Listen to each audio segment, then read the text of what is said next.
Pemerintah tetap akan meneruskan proyek Rempang Eco City dan berjanji akan menghormati hak-hak warga. Komnas HAM juga sudah bertemu dengan warga Rempang. Lalu apa temuan Komnas HAM dan bagaimana seharusnya pemerintah bersikap dalam penolakan relokasi di Rempang? Kami akan membahasnya bersama Komisioner Komnas HAM Prabianto Mukti Wibowo dan antropolog UI Suraya Abdul Wahab. Selamat petang Bu Suraya, selamat petang Pak Prabianto.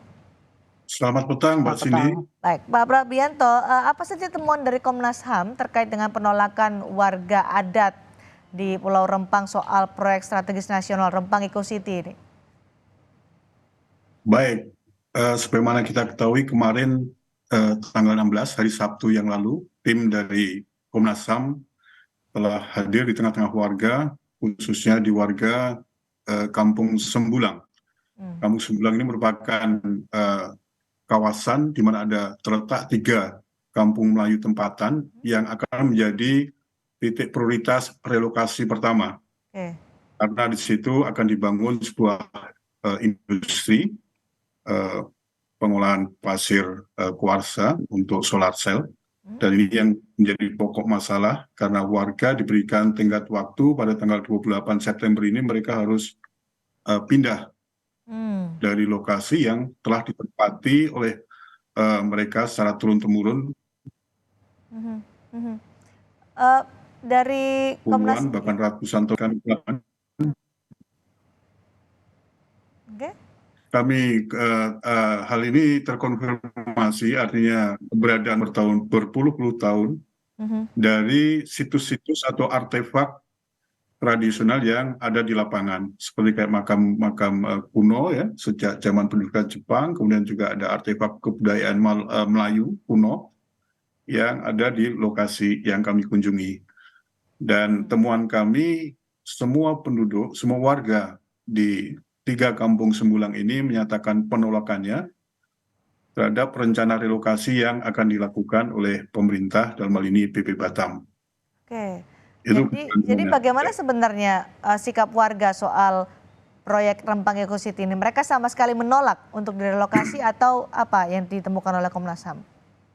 Jadi kalau untuk rencana pembangunan proyek strategis nasional sendiri, warga secara aklamasi mendukung ya rencana pemerintah untuk membangun sebuah proyek pengembangan kawasan pelabuhan bebas dan perdagangan bebas di wilayah Batam, Rempang dan Galang. Yang mereka masalahkan adalah kenapa mereka harus dipindahkan setelah mereka hidup secara damai turun-temurun di kawasan tersebut. Oke. Jadi kalau mendukung tapi mereka tidak mau dipindah, apa sebenarnya yang diinginkan oleh warga, terutama warga kampung adat ini, Pak Prabianto?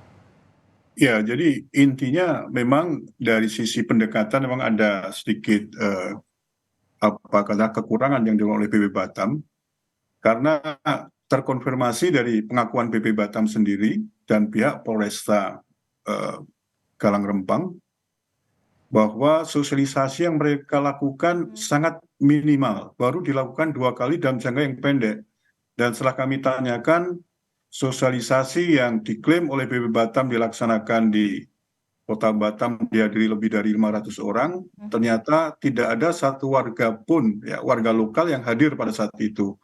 Mereka mengatakan yang hadir pada sosialisasi lebih banyak aparat kecamatan, aparat desa, dan orang-orang yang memang dikerahkan untuk menghadiri pertemuan. Jadi tidak dilibatkan begitu, Pak Prabianto?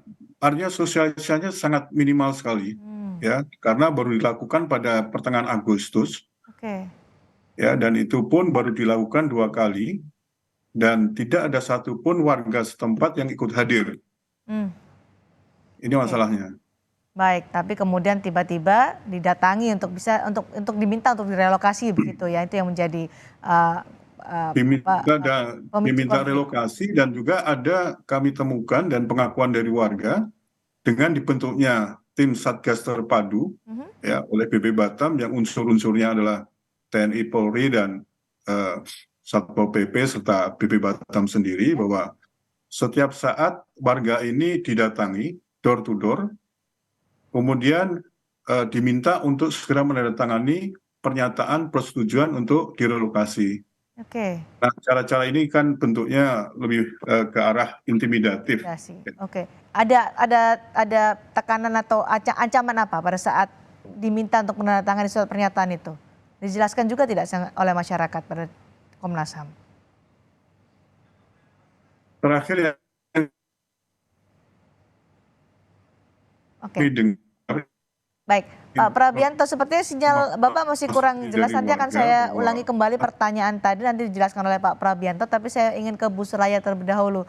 Bu Suraya, soal pembangunan proyek strategis nasional Rempang Eco City yang ada di sekitar tanah adat di Rempang. Ibu bisa menjelaskan posisi masyarakat adat Rempang di tengah-tengah proyek strategis nasional ini bagaimana sebenarnya? Terima kasih Mbak Cindy. Jadi pertama-tama saya tidak bisa mewakili suara masyarakat, Ya, oke? oke. Jadi nggak bisa saya mengatakan masyarakat mau begini, enggak. Ya, Itu harus representasi dan oke. voice mereka, suara mereka lah Ya, yang harus ditanyakan. oke. Posisinya bagaimana? Mhm.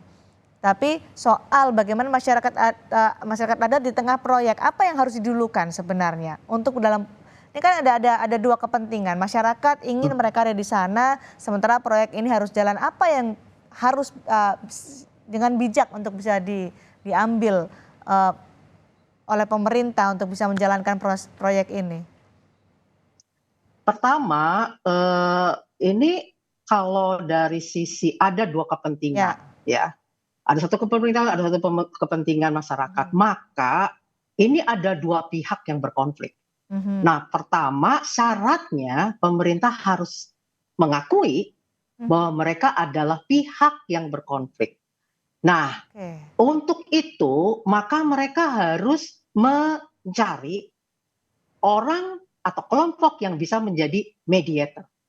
Nah, ini kan ada syaratnya gitu, Pak. Seorang mediator tuh harus bagaimana? Ini nggak bisa setiap orang gitu ya. Saya membaca keinginan baik ya dari pemerintah untuk menyelesaikan, tapi karena mereka itu pihak yang berkonflik, maka tidak bisa. Pasti misalnya yang punya konflik of interest, makanya tim terpadu pakai tentara, polisi, ya gimana? Itu udah pasti. Kalaupun masyarakat nanda tangan, itu pemaksaan. Nah, itu tidak akan menyelesaikan persoalan. Sekarang kelihatannya ada kertas gitu ya, tapi akan muncul kembali konflik-konflik terus-menerus. Jadi itu nggak bisa. Cara-cara yang dilakukan itu tidak akan menyelesaikan persoalan. Termasuk Presiden Jokowi yang mengutus Menteri Investasi Bahlil Lahadalia untuk bertemu dengan warga, apakah itu juga masih menurut Anda bukan cara yang tepat dilakukan untuk mengatasi konflik ini?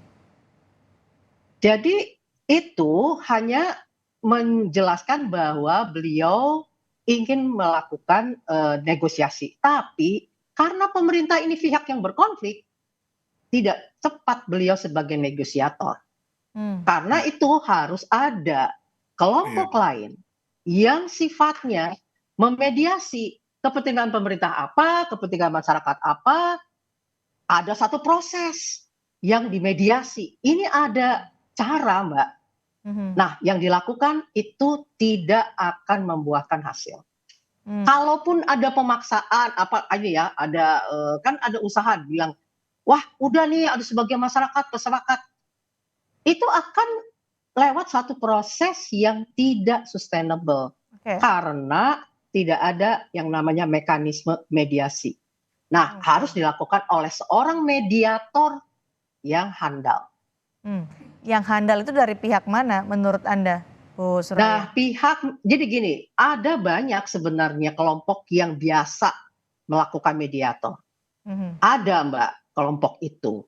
Nah, tapi satu syaratnya, pemerintah harus bersedia merelakan bahwa dia atau pemerintah itu adalah salah satu pihak yang berkonflik.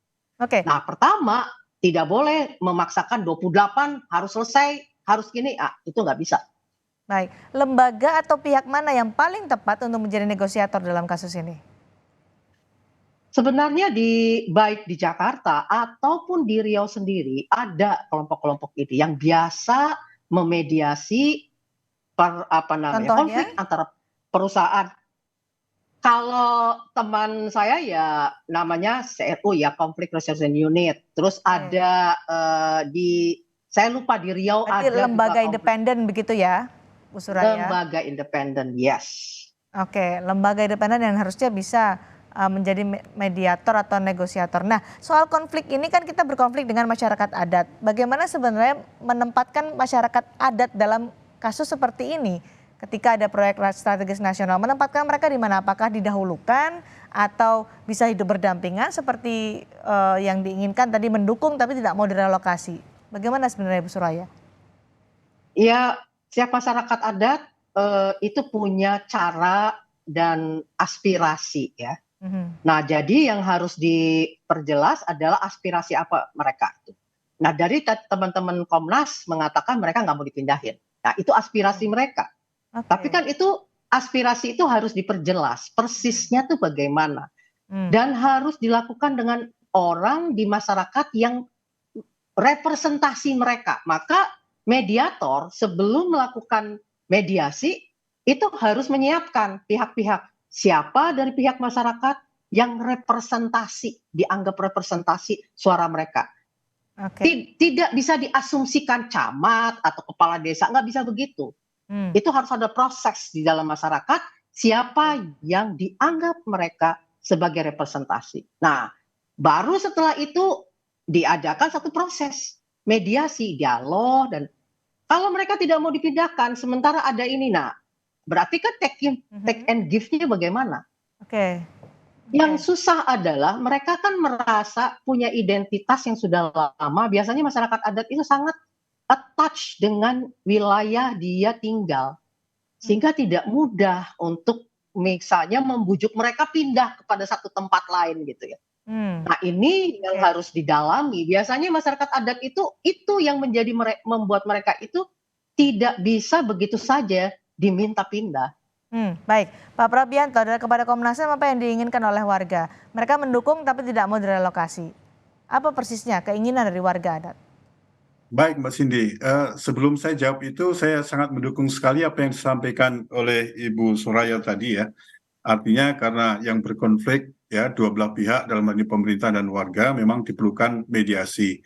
Dan tentunya sesuai dengan mandat Undang-Undang HAM, Undang-Undang 39 tahun 99, Komnas HAM itu diberikan mandat ya untuk melakukan fungsi mediasi. Itulah yang kita lakukan. Ya, artinya Komnas HAM melakukan proses mediasi tersebut dengan telah melakukan tahapan-tahapan awal melalui kegiatan pramediasi. Jadi kunjungan kami ke warga kemarin hari Sabtu itu juga dalam rangka pramediasi. Dan dua kali kami juga sudah melakukan pramediasi dengan pihak pemerintah dalam ini BP Batam, Pemprov Kepri maupun pihak Polda. Ya, tetapi nampaknya memang kalau dilihat dari situasi saat ini, BP Batam belum bisa memutuskan untuk menaikkan katakanlah penanganan ini melalui mediasi karena mereka tentunya sangat bergantung pada keputusan pemerintah pusat. Ya, jadi BP Batam hanya sebagai pelaksana. Nah, berkaitan dengan hal ini, Mbak Cindy, kami di Komnas HAM menindaklanjuti pramediasi yang sudah kita lakukan. Kita akan melakukan koordinasi di tingkat pemerintah pusat dengan mengundang tentunya para menteri yang terkait dengan kegiatan pembangunan PSN ini. Oke, Ya, baik. kita akan segera sampaikan permasalahan dan memberikan rekomendasi kepada mereka. Tentunya nanti harapannya pemerintah pusat bisa memberikan arahan yang lebih baik kepada BP Batam di dalam penanganan sengketa ini. Baik, Komnas HAM juga tadi menyatakan bahwa ada tekanan atau intimidasi yang dilakukan oleh pihak keamanan kepada warga untuk minta segera direlokasi, untuk bisa direlokasi. Ada pelanggaran HAM yang ditemukan oleh Komnas HAM? Disitulah kami menduga memang ada potensi pelanggaran HAM. Jadi paling tidak 3 hal yang kita sedang dalami saat ini untuk bisa mengambil sebuah kesimpulan ada tidaknya pelanggaran HAM. Yang pertama adalah penanganan kepolisian pada saat terjadi kerusuhan tanggal 7 September ya. Di situ kita tahu ada penembakan gas air mata yang lokasinya tidak jauh dari sekolah sehingga menimbulkan korban di para pihak siswa dan guru. Kemudian kita lihat tadi ada intimidasi yang dilakukan oleh aparat setempat di dalam memaksa warga untuk menandatangani pernyataan bersedia untuk direlokasi. Ini juga tentunya bisa mengarah pada dugaan pelanggaran HAM. Oke, Ya. baik. Pak Prabianto, juga soal tanggal 28 ini kan menjadi tenggat atau batas akhir untuk pengosongan lahan. Apakah menurut Anda tepat tanggal 28 itu harus segera dikosongkan, atau seperti tadi ada dari Komisi 6 DPR dari Baik. fraksi Partai Demokrat, hentikan dulu sementara, duduk bersama dulu. Menurut Anda yang paling bijak bagaimana? Ya, artinya sudah berapa kali Komnas HAM meminta kepada pihak-pihak terkait, dalam hal ini pemerintah ya, untuk menghentikan. Pada waktu itu yang kita minta adalah penghentian kegiatan pengukuran oleh BP Batam, karena ini adalah pemicunya. Sosialisasi tidak dilakukan secara maksimal, tapi mereka langsung melakukan pengukuran tanah warga. Ini tentunya menimbulkan reaksi, menimbulkan penolakan dari warga. Ya. Nah, sehingga kita minta supaya dihentikan kegiatan pengukuran oleh BP Batam. Kemudian, ya, dalam hal relokasi, tentunya kami sudah beberapa kali juga sampaikan, jangan direlokasi dulu sebelum hunian, ya, hunian tempat baru bagi warga itu sudah selesai dibangun. Karena kalau janji dari BP Batam itu adalah mereka akan membangun dalam waktu 1 sampai 2 tahun, sementara warga harus direlokasi pada minggu depan misalnya. Mereka akan ditampung sementara di rumah-rumah susun di Kota Batam. Ini kan secara sosial budaya akan menimbulkan konflik juga, karena mereka tentunya tercabut dari kehidupan mereka yang selama ini telah turun-temurun. Ya, belum lagi masalah pekerjaan, masalah sekolah anak-anak, dan seterusnya. Ini tentu akan merupakan beban yang berat bagi warga. Titik tengah inilah yang sedang dicari ya oleh warga dan juga pemerintah. Mudah-mudahan ada titik tengah dan ada kesepakatan dari dua belah pihak. Terima kasih Pak Prabianto, terima kasih juga Ibu Suraya sudah berbagi pendapat bersama kami di Sapa Indonesia malam hari ini.